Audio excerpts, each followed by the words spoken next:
Welcome back to Paris Lesbos. One of us is a pixie, the other is called Rena. And this month we're continuing off of the branch or tunnel, as I like to call it, that extends out from Janet Flanner, last month's protagonist. Ooh, so who could this be for this month? Rather than through her own writing, you probably have heard of today's lady in passing, mostly in relation to Janet or perhaps in relation to Gurdjieff, a philosopher, mystic, and composer. She's another of our background players in this universe. It's Solita Solano. Born in New York State in 1888, she started out as Sarah Wilkinson, a name... Really? Sorry. Solita Solano was Sarah Wilkinson, all right. Yeah, it was a name she hated and would later change for the more Spanish-sounding Solita. She'd claim that Solita was the name of a Spanish grandmother, but no source I've found actually supports that. She'd spend a chunk of her childhood north of Albany after her father retired early from his law practice due to poor health. He then devoted himself to writing stage adaptations of Shakespeare. At the same time, he banned his daughter from reading any of the books in his library. Why? We will see in the next section an expansion of this, and basically it relates to her being a daughter rather than a son. Ugh. So from here, we time skip to Solita being in school. She got sent to a place called Sacred Heart Convent in the hopes it exercised more discipline on her than she exhibited before. It didn't. No, really. I feel like this never works for any of our ladies. As Janet Flanner's biographer Wineapple tells it, she stole, she lied, she read Diamond Dick, she pawned her jewelry. Then her father died in 1903. His will stated that Solita's inheritance would be overseen by her two younger brothers and that she could not marry without her mother's written consent, or, if her mom's dead, the written consent of one of her younger brothers or their heirs. Oof. How old are her brothers and she at the time? Solita is 15 at the time that her father dies. I have not found the ages of her younger brothers when they were born or anything, but we'll say at least 2 years younger than her. So we're talking at max a 13-year-old. Yeah, I mean, if they're younger than 15, that is so bizarre. Yeah, and this sounds like a fabulous way to get a teenager to rebel and flee. Mm-hmm. And that is exactly what Solita did. She eloped with an Oliver filly the next year and moved with him to his new engineering job in the Philippines. That's a big move. What was that like? It was, as I imagine, a very different existence since we don't actually know that many details about her childhood. We do know that after the elopement and everything, she celebrated her 16th birthday in Shanghai, away from what she called the Troy inmates and house. Yeah. So, depending on how she means inmates, because that could just be a reference to, like the inmates of a hotel, or, people used it differently. But sounds, just from the rest of the details, like maybe this was a moment of freedom for her. Yeah, I imagine her viewing it more in like, oh, the house at home was a prison. Mm-hmm. For the next 4 years, she lived in China, Japan, and the Philippines. Solita is said to have helped survey land, plot maps, and build roads that General MacArthur would later use in World War II, but I am not certain how much of that is just pointing things out to her husband over his shoulder in the office versus doing the job herself. That is a difficult feature of this time and kind of the time around here, where we do have women doing a lot of the work for their husbands' jobs, and sometimes it's full co-authorship or even doing more work. And sometimes it is light assistanting, and because of sexism, we really can't know a lot of the time. What we do know for certain is that she learned some of the local language so that she could be an interpreter for him. Ooh.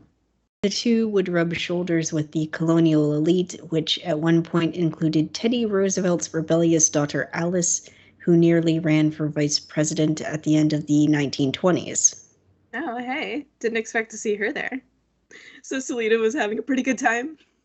Yes, but it wasn't enough for her. Solita started feeling agitated and eventually left her husband. As the Flanner biographer Wineapple tells it, she climbed out a window in the middle of the night with the help of a servant and fled. Wow, a flair for the dramatic. The marriage was annulled in 1913, but she still didn't get her inheritance. I guess, sorry, I need to address that previous point. It might have been a flair for the dramatic. She's also still 16 or something. So it could very well be that she is not ready to be a married woman, given that she is still a teenager. By the time she flees the Philippines, she's almost 20. Oh, well, in that case, almost 20 is definitely not a teenager anymore. Depends who you ask. I imagine guess. there's many freshmen going, I am not a teenager. Well, I think that we never really know how young we are until 5 years afterwards, and we're like, dang, I was so young. So do we know anything about this marriage? Was she running from something serious? Was she just getting anxious from sitting still too long? So the only tidbit we have is a later story she is said to have told to the writer George Moore about beatings during that marriage, but we don't actually have info on that. Mm-hmm. I mean, fair enough. I feel like if that were happening to me, I wouldn't be publicizing it widely. That's, very private information. Now, while the marriage was annulled in 1913, Solita appears to have arrived in New York City in 1908 at age 20. Here, she struggled to become an actress. She roomed with another actress and was passable on stage, though Solita knew she was never going to be the next Maud Adams or Sarah Bernhardt, both more successful and famous actresses and previous podcast subjects. She later said a friend bought her a ticket to Boston in 1910, which is how she ended up moving and giving up acting. She somehow landed a job as a reporter at the Boston Traveler next. Proving once again that you could get any job. Things were looking up. Even her mother no longer viewed her as a complete failure. I have no idea what she thought about when it came to Solita's evolution of unruly child to outspoken woman marching with the suffragettes, followed by tangling with the Schuberts over giving a play a bad review in 1915. I mean, it sounds like a pretty strong through line of her having opinions and not willing to let them go. It just really depends, situation to situation, whether that's a good thing for her. Despite this success, Solita wanted to write fiction and started doing so with short stories by the time she moved back to New York City in 1918. However, her early stories are deemed too graphic by the magazine she takes them round to. Ooh, graphic. What does that mean? Is this horror? Is this sexy stuff? I can't tell you because no one has written down those details for me to find. At least not in anything that I could get my hands on. There's just some indication that they were loosely based on her time in the Philippines. She then gets her more mundane short stories published by the time she meets Janet Flanner not long after the end of World War I. Oh, so Janet Flanner, we've discussed that lady before.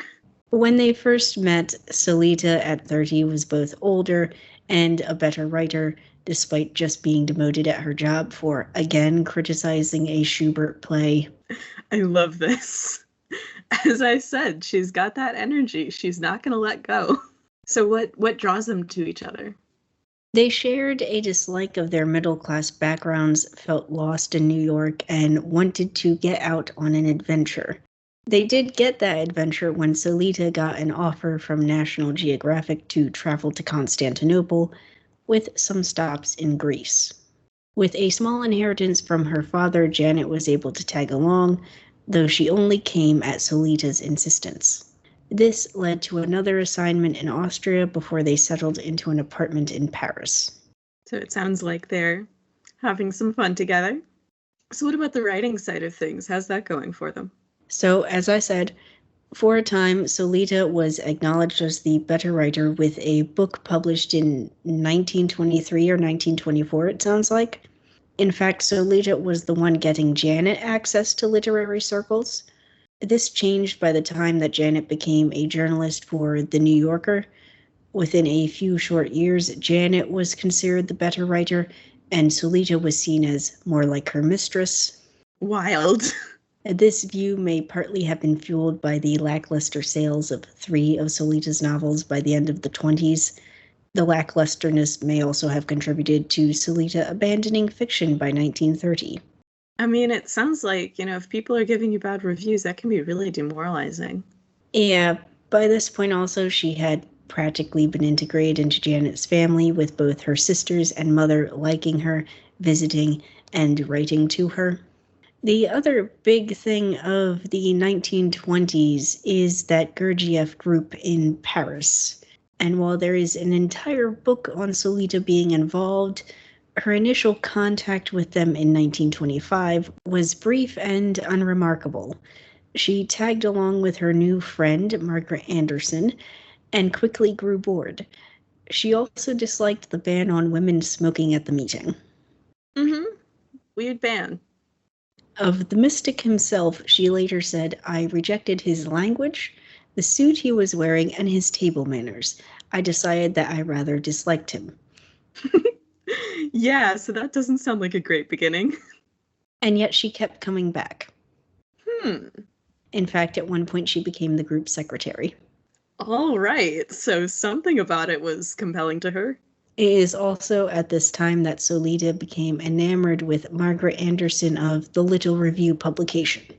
And if you have heard our Janet Flanner episode, you will have some sense of what is happening here. As you may recall from the Flanner episode, as Pixie said, Janet and Solita have no problem with polyamory, so Janet was chill. She became friends with Margaret, but not with Margaret's other lover, the singer Georgette LeBlanc. There's just too many degrees of separation. Like, yeah, I can be friends with your girlfriend, but not your girlfriend's girlfriend. No. You see, according to Wineapple, Georgette's singing made Janet want to jump into the Seine. Okay. Well, that's a good reason. So Janet was less than chill when Solita set those two up in a hotel and paid for part of their living expenses. But hey, even a mistress gotta have a mistress who has a mistress. This just seems funny to me. Mistressception. Also, not at all where I think Gertrude Stein thought her "a rose is a rose is a rose" was going to end up. No. Aside from maybe this tension, it's doing all right. They're making the polyamory work. Yeah, this went on for several years, though I don't have a clear end date for this relationship. It sounds like Solita and Margaret ended things either before World War II or not long after. But in any case, it wasn't a huge blow up of a breakup.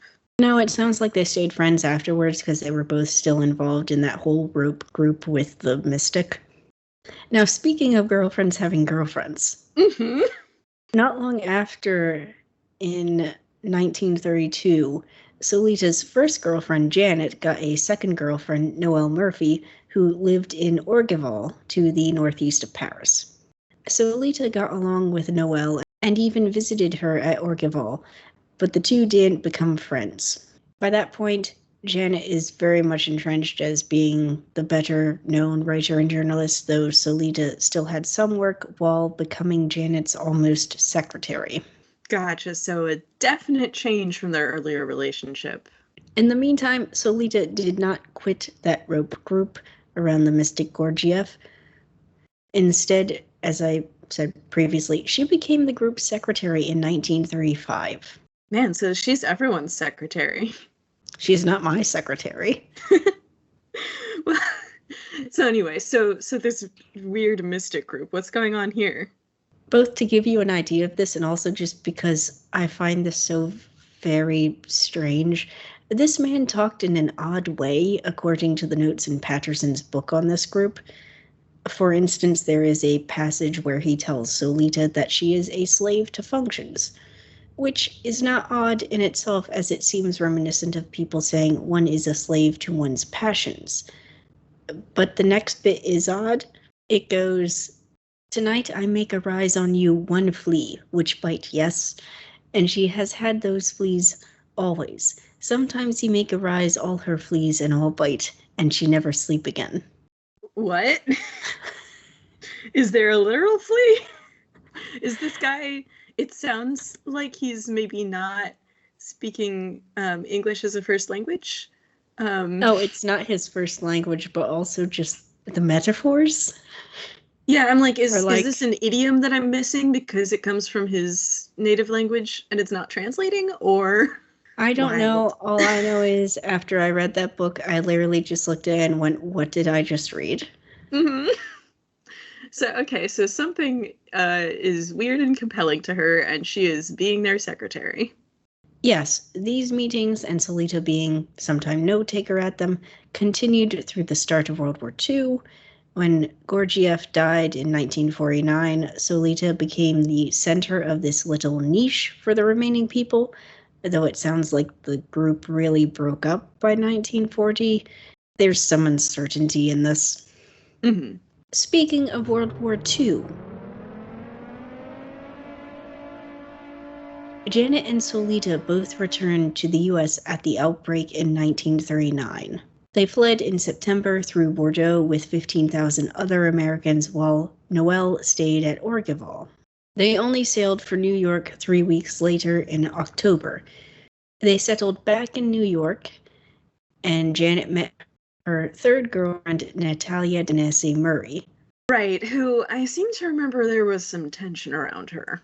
Yes, Solita did not like Natalia, nor did she trust her.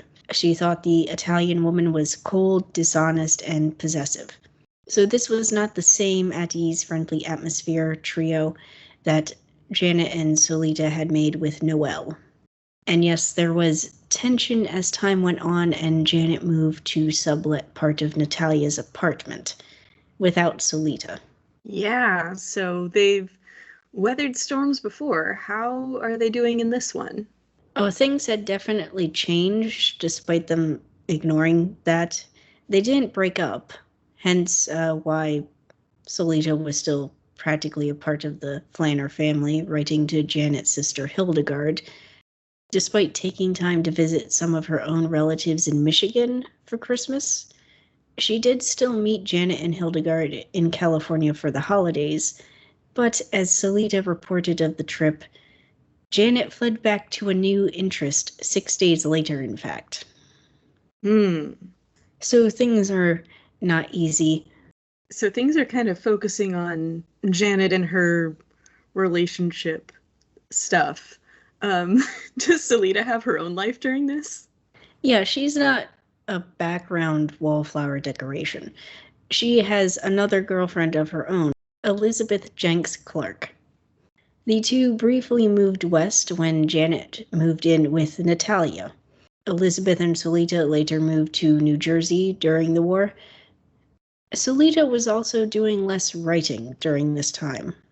As she told Margaret Anderson, she didn't want to write anymore. She wanted a completely new life and wasn't sure she would ever return to Paris, as it felt like it was all in the past. Now, this sounds oddly like a midlife crisis for a woman in her early 50s. While she did help Janet write some of her articles, Solita herself joined the American Women's Voluntary Services, though I'm not sure if she only helped with admin or training of women for war work, or if she actually did any war work herself. It sounds like she could really teach people how to be a secretary. Things did not resolve in the love department after World War II ended. Janet told both Noel and Solita not to write her directly when she visited Natalia, as letters from them to Janet upset Natalia. That's a red flag. Yes, as we mentioned previously. Now, Solita herself returned to Europe after Janet, and at one point lived in a hotel room with her again for 7 weeks. By this point, things get a bit murky. It seems like she spent time, and I assume made money by, editing texts for friends and former lovers. At some point, Solita and Elizabeth Clark moved to Orgeval after they bought a house near Noel's. They split each year between that house and living in Paris. So that sounds nice. And they have time with Noelle, who's at this point, I don't know what you call a girlfriend-in-law, but like a friend, presumably. By the 1960s, Solita was growing frail. Janet, also aging, decided to settle permanently in New York City with Natalia, rather than continue commuting between women and countries. A month after Janet left, Solita died at age 87 or 88, depending on your source, in November 1975 at Orgeval. Do we have the usual list of like places where she can be seen in other people's fiction or other people's works of various sorts? I mean, she is cameoed in Jenna Barnes' stuff like Nip and Tuck. It's both Janet and Solita. Mm-hmm. But yeah, she is very much a background character in this universe. Mm-hmm. It sounds like, I mean, even when she was at the top of her game, she was using that to get Janet connections. And it seems like a lot of her real power is in like supporting people and connecting people. Thanks for listening. Find us on your favorite podcast app or YouTube to learn more about the female and often sapphic creatives of the Belle Epoque, Roaring Twenties, beyond, and before. And remember, if you're going to be somebody's mistress, make sure you also have a mistress who has a mistress.